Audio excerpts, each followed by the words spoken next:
Hello students, पिछले video में हमने फिज़िकल क्वांटिटी के बारे में बात की थी। तो आज हम फिज़िकल क्वांटिटीज़ का रिवीजन करते हुए यूनिट्स को और कुछ अन्य टॉपिक्स को समझेंगे। देखिए, फिज़िकल क्वांटिटीज़ क्या होती हैं?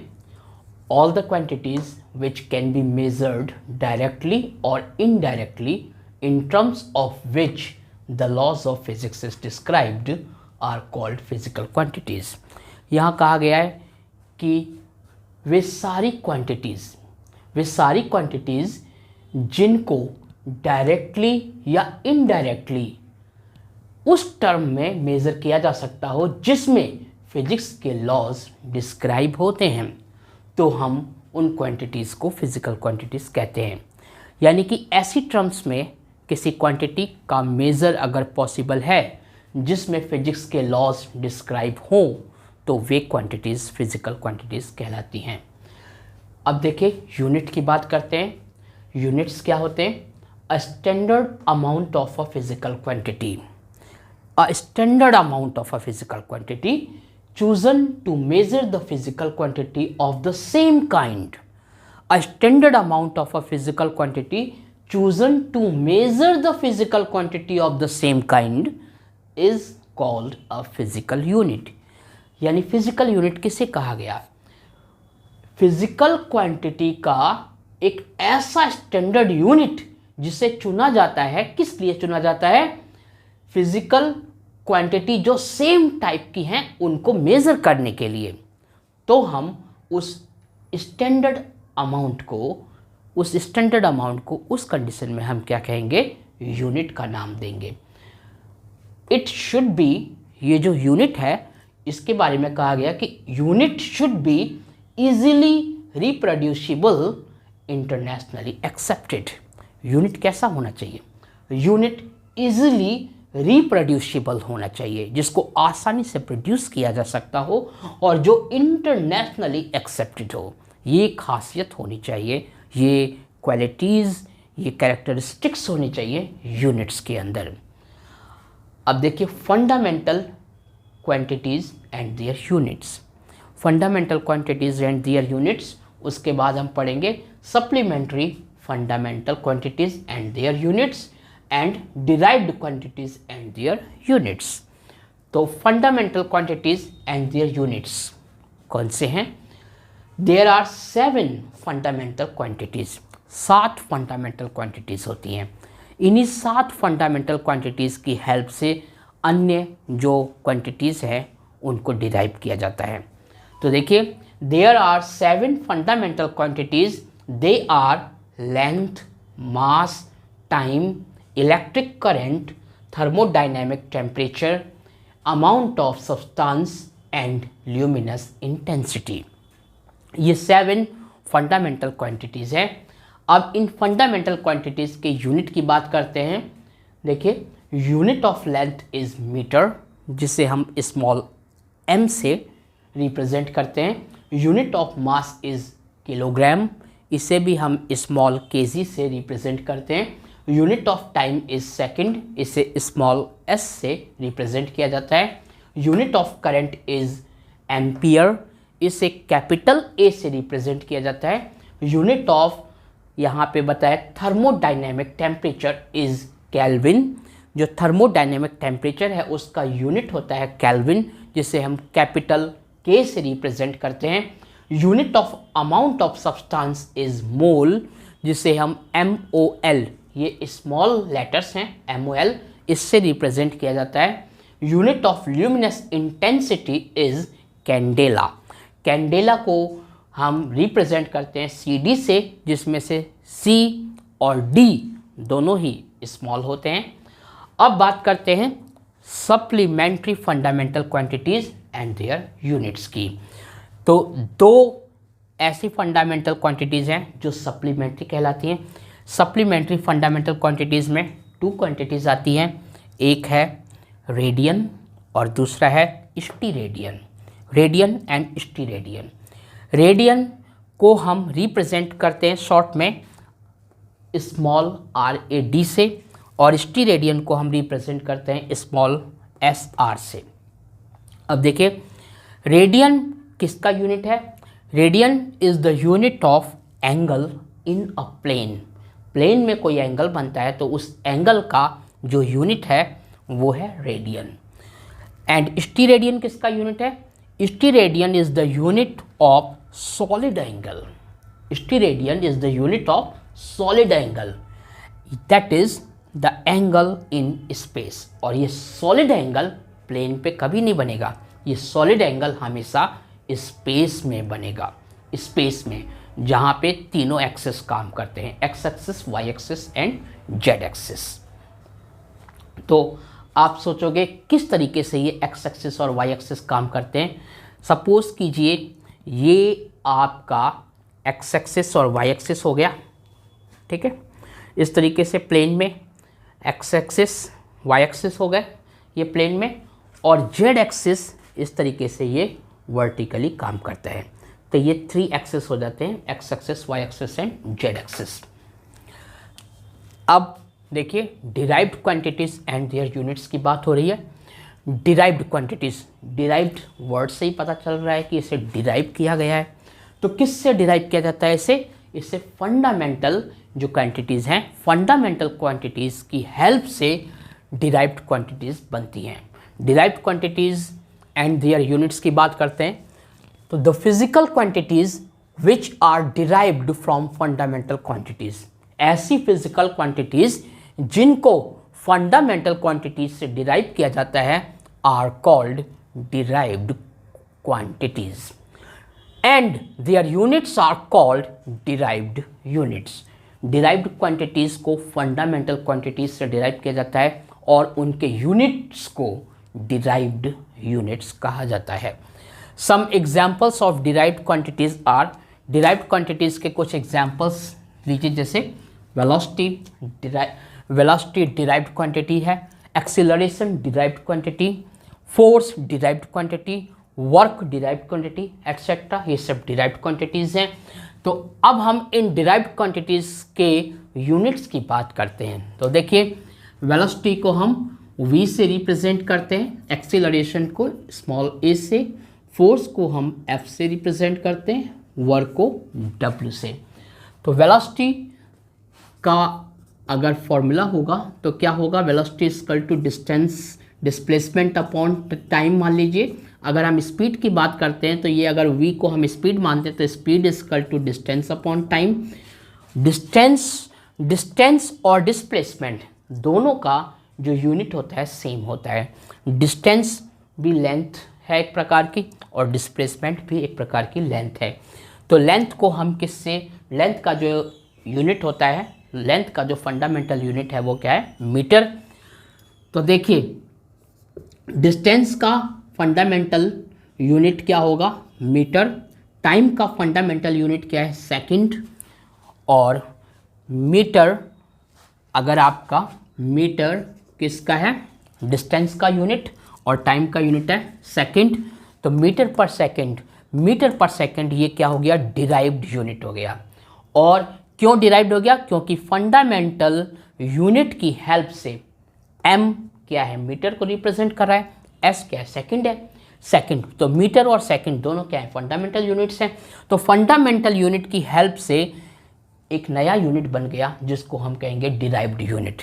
तो ये डिराइव्ड यूनिट किसका है, ये डिराइव्ड यूनिट है स्पीड का। तो the derived unit of speed is, या आप ये बोलो unit of speed is metre per second. Speed का जो यूनिट होगा मीटर पर सेकेंड होगा। इसको आप ऐसे भी लिख सकते हो और आप सिंपल ऐसे लिख सकते हो मीटर पर सेकेंड। तो ये जो मीटर पर सेकेंड स्पीड का यूनिट है, या वेलोसिटी का जो यूनिट है, वेलोसिटी होगा तो इस पे भी वेक्टर आएगा। तो अगर वेलोसिटी का हम यूनिट देखेंगे तो मीटर पर सेकेंड होगा, या स्पीड का हम क्या देखेंगे यूनिट, तब भी क्या होगा, मीटर पर सेकेंड होगा। तो metre per second is a derived unit. अब बात करते हैं एक्सीलरेशन की। तो acceleration is equal to change in velocity per unit time. Change in velocity per unit time, per unit time में जो वेलोसिटी चेंज हो रही है उसको हम एक्सीलरेशन कहते हैं। तो एक्सीलरेशन, यहाँ पे वेलोसिटीज़ का डिफरेंस आ रहा है, वेलोसिटीज़ का डिफरेंस, तो वेलोसिटीज़ का डिफरेंस भी वेलोसिटी ही होगा। जैसे आप के पास 100 रुपीज़ हैं और आपने उसमें से 90 रुपीज़ खर्च कर दिए, तो आपके पास क्या बचा? रुपीज़ ही तो बचा। तो जो चीज़ आप किसी एक चीज़ में से दूसरी चीज़ आप क्या कर रहे हो, ऐड कर रहे हो या सब्ट्रैक्ट कर रहे हो, तो सेम थिंग्स होनी चाहिए। सेम थिंग्स होंगी तो उनका यूनिट भी सेम होगा। तो वेलोसिटी का यूनिट क्या होता है? Metre per second. और इनिशियल वेलोसिटी है तो उसका यूनिट भी मीटर पर सेकेंड होगा। और फाइनल वेलोसिटी में से अगर इनिशियल वेलोसिटी सब्ट्रैक्ट हो रही है तो आपको जो गेट होगा वो भी वेलोसिटी गेट होगा। क्यों? क्योंकि सेम चीज़ में से अगर जो चीज़ सब्ट्रैक्ट होगी आपको वही चीज़ गेट होगी। सपोज कीजिए आपके पास 10 kg शुगर है, उसमें से आप 5 kg शुगर स्पेंड कर देते हैं या यूज़ कर लेते हैं, तो आपके पास जो बचा वो भी तो 5 kg है, वो शुगर भी तो 5 kg ही है, उसको भी आप kg ही बोलोगे, उसका यूनिट चेंज तो नहीं हो जाएगा। इसी टाइप से फाइनल वेलोसिटी में से अगर इनिशियल वेलोसिटी सब्ट्रैक्ट होगी या क्या होगा, इसका डिफरेंस निकालोगे तो आपके पास जो आएगा आंसर वो भी वेलोसिटी की फॉर्म होगी। तो वेलोसिटी होगी तो उसका यूनिट भी वेलोसिटी का ही यूनिट होगा। तो वेलोसिटी का यूनिट क्या होता है? Metre per second. और टाइम का यूनिट क्या होता है? सेकंड। अब मीटर क्या है? मीटर फंडामेंटल यूनिट है। सेकंड जो टाइम का यूनिट है सेकंड, वो भी फंडामेंटल यूनिट है। तो फंडामेंटल यूनिट की हेल्प से क्या यूनिट, किसका यूनिट डिराइव हो रहा है? एक्सीलरेशन का यूनिट डिराइव हो रहा है। तो हम इसको लिखेंगे मीटर पर सेकंड को मीटर अपॉन सेकंड, और ये 1 अपॉन सेकंड है तो इंटू 1 अपॉन सेकंड। अब आपका आंसर यहाँ पे आया मीटर अपॉन सेकंड स्क्वायर। तो एक्सीलरेशन का जो डिराइव्ड यूनिट बना वो क्या बन गया? Metre per second square. और आप इसको ऐसे भी लिख सकते हो, metre per second square. This is the derived unit of acceleration. इसी प्रकार से फोर्स क्या होता है? Force is equal to mass into acceleration. Force is the product of mass and acceleration. Force mass और एक्सीलरेशन का प्रोडक्ट होता है। तो मास का जो फंडामेंटल यूनिट है वो क्या है? Kilogram. Kilogram is the fundamental unit of mass. And what is the unit of acceleration? The unit of acceleration is metre per second square. तो इसका यूनिट है मीटर पर सेकंड स्क्वायर। आप इसको सीधा ऐसे लिख सकते हो, मीटर पर सेकंड स्क्वायर। अगर आप इस तरीके से लिखोगे तो यहाँ पे क्या लगा दोगे? -2 मीटर पर सेकंड स्क्वायर। अब आपके पास फोर्स का जो यूनिट डिराइव हुआ वो यूनिट किसकी हेल्प से डिराइव हुआ? फंडामेंटल यूनिट्स की हेल्प से डिराइव हुआ। क्यों? क्योंकि किलोग्राम क्या है? फंडामेंटल यूनिट है। मीटर क्या है? फंडामेंटल यूनिट है। किलोग्राम किसका फंडामेंटल यूनिट है? मास का फंडामेंटल यूनिट है। मीटर लेंथ का फंडामेंटल यूनिट है। और सेकंड टाइम का फंडामेंटल यूनिट है। तो आपके पास फंडामेंटल यूनिट की हेल्प से फोर्स का यूनिट डिराइव हो गया। तो फोर्स का यूनिट क्या आया? Kilogram into metre per second square. But this unit is given by Newton. Newton ने क्योंकि फोर्स को डिफाइन किया, तो न्यूटन के रिस्पेक्ट में हम इस फोर्स के यूनिट को न्यूटन कहते हैं। न्यूटन एक्चुअली में ऐसा यूनिट है, बट फोर्स का जो यूनिट आया वो क्या है? Kilogram into metre per second square. तो ये डिराइव्ड यूनिट हो गया आपका। इसी तरीके से अगर हम वर्क की बात करें तो वर्क इज इक्वल टू क्या होता है? Force into displacement. वर्क आपका फोर्स इनटू डिस्प्लेसमेंट होता है। तो फोर्स का आपको यूनिट पता है, आप लिखोगे work is equal to force multiply displacement, यानी work is the product of force and displacement. तो फोर्स का जो ऐसा यूनिट है उसे आप मत यूज़ कीजिए। ये आप यूनिट को देखिए कि फोर्स का जो डिराइव्ड यूनिट है वो कितना है? Kilogram into metre per second square. और एस का मतलब यहाँ पे क्या है? जो वर्क का फॉर्मूला है फोर्स इंटू एस। एस यहाँ पे डिस्प्लेसमेंट है। डिस्प्लेसमेंट किसको रिप्रेजेंट करता है? लेंथ को रिप्रेजेंट करता है। डिस्प्लेसमेंट लेंथ को रिप्रेजेंट करता है। तो लेंथ का फंडामेंटल यूनिट क्या होगा? लेंथ का फंडामेंटल यूनिट होगा मीटर। लेंथ का फंडामेंटल यूनिट क्या है? मीटर। लेंथ का फंडामेंटल यूनिट है मीटर। तो वर्क का यहाँ पे वर्क का जो यूनिट बना वो कितना बना, kilogram into metre square per second square, kilogram into metre square per second square. But जो वर्क है, वर्क का हम ऐसा यूनिट क्या देते हैं, वर्क का ऐसा यूनिट हम लिखते हैं जूल। जूल वर्क का ऐसा यूनिट है, तो इसको हम जूल से भी रिप्रेजेंट करते हैं, क्योंकि जूल साइंटिस्ट की ऑनर में हमने इसे जूल से रिप्रेजेंट करना सीखा है। अब ऐसे भी लिख सकते हैं, मीटर स्क्वायर इंटू किलोग्राम पर सेकेंड स्क्वायर। तो ये वर्क का यूनिट हो गया, वर्क का डिराइव्ड यूनिट हो गया, जिससे ये किसके इक्वल है, जूल के इक्वल है। आइए अब हम मोशन को समझने की कोशिश करते हैं, लेकिन उससे पहले हम रेस्ट और मोशन की डेफिनेशंस का एक बार रिवीजन कर लेते हैं। देखिए, a body is said to be at rest if it does not change its position with respect to its immediate surroundings. एक बॉडी को रेस्ट में तब कहा जाता है जब वो अपनी इमीडिएट सराउंडिंग्स के रिस्पेक्ट में अपनी पोजीशन को चेंज नहीं करती है। While a body is said to be in motion if it changes its position with respect to its immediate surroundings. जबकि एक बॉडी को मोशन में तब कहा जाता है जब वह बॉडी अपनी इमीडिएट सराउंडिंग्स के रिस्पेक्ट में अपनी पोजीशन टाइम के इंक्रीज होने पे या टाइम के पासेस के साथ चेंज कर लेती है, तो हम कहते हैं कि वो बॉडी मोशन में है। अब देखिए, नोट ध्यान देने वाली बात है, for a moving body if the distance travelled in a certain time interval is much large as compare to the size of the body can be assumed to be a point particle.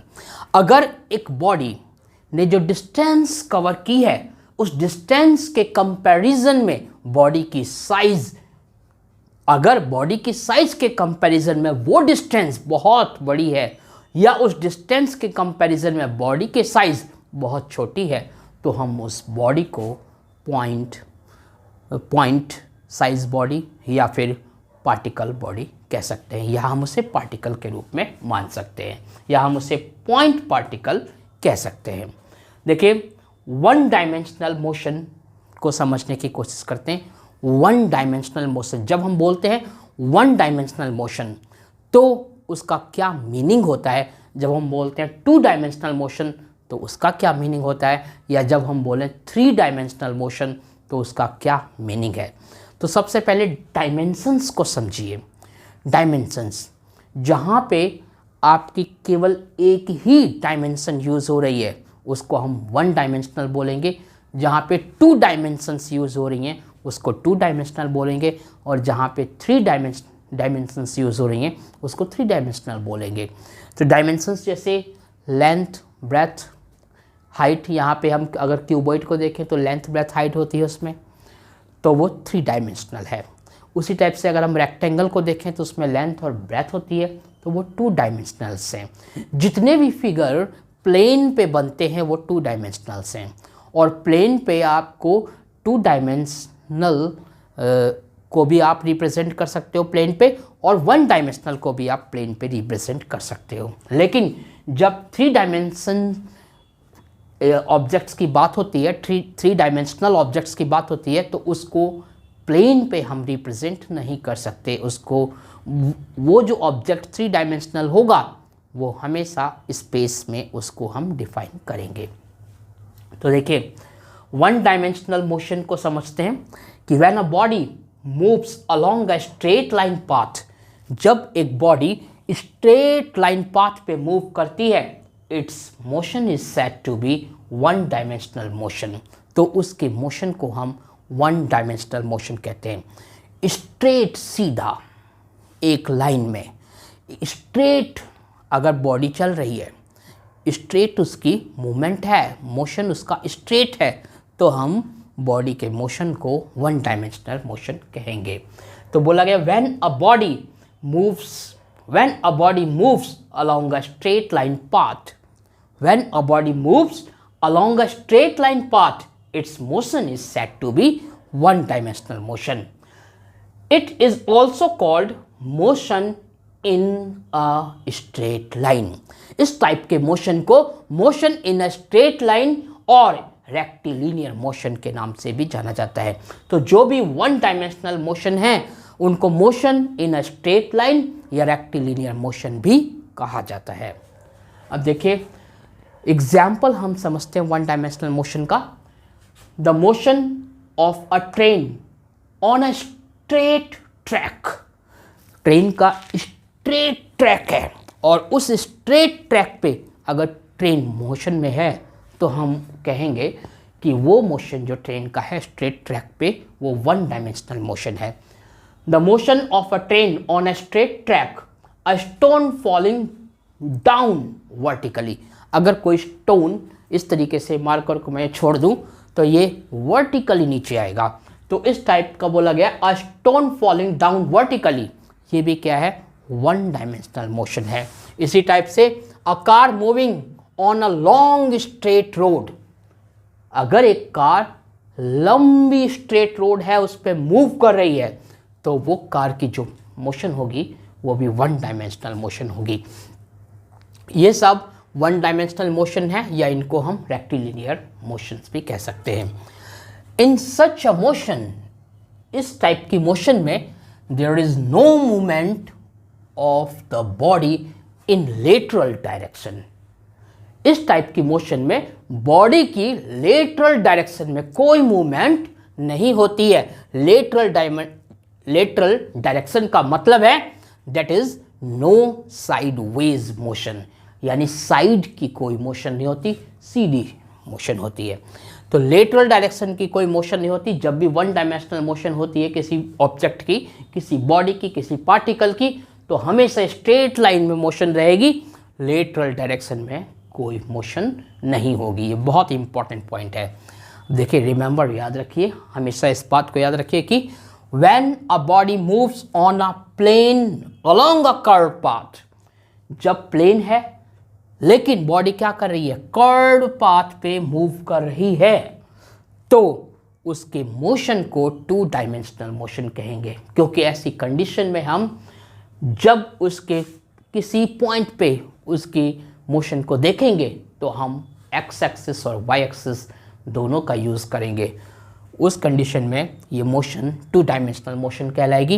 And when it moves in space, और जब कोई body space में move करेगी तो उसके motion को three dimensional motion कहा जाएगा। बोला गया है its motion is three dimensional. उस कंडीशन में उसकी मोशन है वो थ्री डायमेंशनल मोशन होगी। Representation of one dimensional motion. One dimensional motion को कैसे रिप्रेजेंट करते हैं? The path of one dimensional motion can be represented by a straight line parallel to the x axis if x-axis is taken in the direction of motion। अगर x-axis को motion की direction के रूप में लिया गया है तो हम वन डायमेंशनल मोशन के पाथ को रिप्रेजेंट करने के लिए x-axis के पैरेलल एक लाइन को रिप्रेजेंट करेंगे। यहाँ पे कहा गया है each point on the straight line, straight line पे प्रत्येक पॉइंट रिप्रेजेंट करता है position of particle at different instants. अलग अलग क्षणों में, अलग अलग पलों में जो भी पॉइंट होगा, जैसे ये स्ट्रेट लाइन है, स्ट्रेट लाइन पे पहला पॉइंट ये हो गया 0, दूसरा पॉइंट 5, तीसरा पॉइंट 20 और ये 45। सेंट को आप नाम भी दे सकते हो जैसे ABCDE, इस तरीके से। तो हर पॉइंट क्या कर रहा है, अलग अलग इंस्टेंट पे, अलग अलग क्षणों में, अलग अलग पलों में पार्टिकल की पोजीशन को रिप्रेजेंट कर रहा है। यहां पे बोला गया each point on the straight line represents the position of particle at different instants. The position of particle at any instant T, बोला गया किसी भी टाइम टी पर, किसी भी टाइम टी पर जो पार्टिकल की पोजीशन है is expressed by specifying the x coordinate at that instant।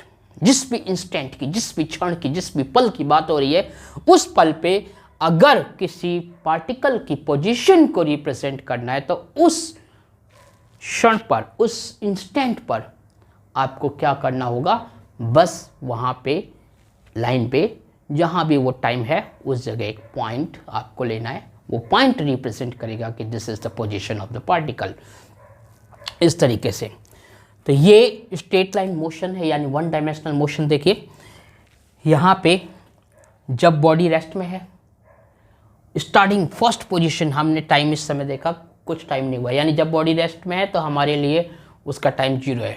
Time वैसे वॉच में कुछ भी हो, बट हमारे लिए टाइम 0 है, क्योंकि अभी हम इसकी स्टार्टिंग टाइम देख रहे हैं। तो टाइम अभी 0 है और बॉडी रेस्ट पे है, यानी कि उसने कोई भी डिस्टेंस कवर नहीं की, 0 मीटर। उसके बाद जैसे ही 1 सेकेंड हुआ, यहाँ से स्टार्ट किया उसने चलना, मूव करना, ये इनिशियल पोजीशन, इनिशियल पॉइंट है एक तरीके से, यहाँ से स्टार्ट हो रही है बॉडी मूवमेंट में। तो जैसे ही 1 सेकेंड हुआ, ये 5 मीटर की डिस्टेंस कवर कर ली, 2 सेकेंड होते ही 20 मीटर, 3 सेकेंड पे 45 मीटर और 4 सेकेंड पे 80 मीटर। तो यहाँ पे पोजीशंस रिप्रेजेंट हो रही हैं पार्टिकल की, कि जब इंस्टेंट या टाइम, जब आपका 1 सेकेंड हुआ तो पोजीशन 5 मीटर पे आ गई, 2 सेकेंड होने पे, टाइम 2 सेकेंड होने पे पोजीशन 20 मीटर पे आ गई, 3 सेकेंड टाइम होने पे पोजीशन 45 मीटर पे आ गई और 4 सेकेंड होने पे पोजीशन 80 मीटर पे आ गई। अगर ये 2 डायमेंशनल मोशन होता तो इसमें x और y दोनों कोऑर्डिनेट यूज होते, बट इसमें केवल x कोऑर्डिनेट यूज हो रहा है। x और y कोऑर्डिनेट जब यूज होते हैं तो हम लिखते हैं, जैसे हमने लिखा 2,5, तो यहाँ 2 x कोऑर्डिनेट को रिप्रेजेंट कर रहा है और 5 y कोऑर्डिनेट को रिप्रेजेंट कर रहा है। बट इस कंडीशन में हम टाइम के लिए अलग एक्सेस यूज नहीं कर रहे, हम एक ही लाइन पे टाइम और डिस्टेंस, यानी जो कवर की गई डिस्टेंस है उसको रिप्रेजेंट कर रहे हैं। तो ये 1 डायमेंशनल मोशन है। ओके, आई होप यहाँ पे 1 डायमेंशनल का जो कंसेप्ट है, मोशन इन 1 डायमेंशनल या 1 डायमेंशनल मोशन का जो कंसेप्ट है, रेक्टिलिनियर जो मोशन है, उसको आई थिंक आप समझ जरूर गए होंगे। तो इस वीडियो को देखने के लिए बहुत बहुत शुक्रिया। लेकिन मैं असली खुशी मुझे तब होगी जब आप मेरे वीडियो से कॉन्सेप्ट को अच्छी तरह समझकर अच्छी परफॉर्मेंस करोगे, फिजिक्स में आगे नाम करोगे। So thank you very much for watching this video.